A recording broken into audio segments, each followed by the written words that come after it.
Lohateny tiangano tantaraiko anareo androany, i Kotofetsy sy Makà niasa tanimbary. Indray andro ny Kotofetsy sy Makà dia nahita rahafotsy be niasa tanimbary.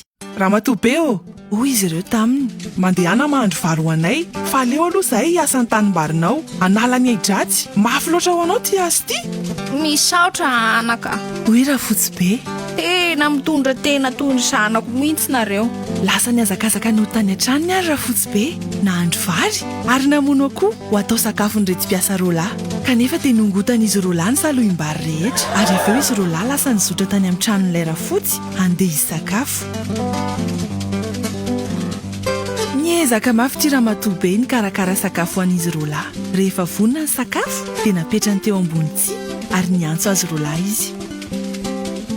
Vita tsara ve niasa? Hoy rahafotsy be nanontany. Vita tsara hoy izy roalahy. Mandeha any ianao nijery ny asa any an-tsaha, fa akaina aloha zahay mandra-piverinao. Rehefa tonga tany an-tsaha ramatoa be dia taitra sady tezitra mafy nahita fa nongotany reti-piasa roalahy avokoa ny salohim-bary rehetra. Nandritra ny fotoana nandehanany ity rahafotsy teny an-tsaha anefa dia novonoiny Kotofetsy sy Makà ny ondry rehetra tao aminy ary nafeniny izy ireo tao anaty fandriana ny lohan'ondry nosaromany lamba tsara. Avy eo izy ireo niarana nandositra niaraka tamin'ny vatan'ondry. Rehefa niverina nody ary ilay rahafotsy feno atezerana dia naka fanotom-bary izy ary novelesiny ny lambam-pandriana satria noheveriny fanatory tao izy roalahy.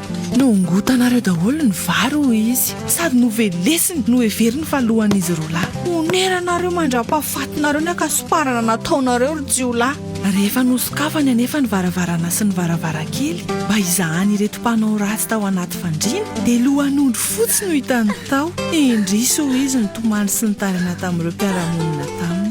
Dia izany eo ny antony hitandremana ny olona tsy fantatra tsara, izay miseho tsara toetra loatra. Angano, arirarira, izaho mpitantara, ny anareo mpiaina.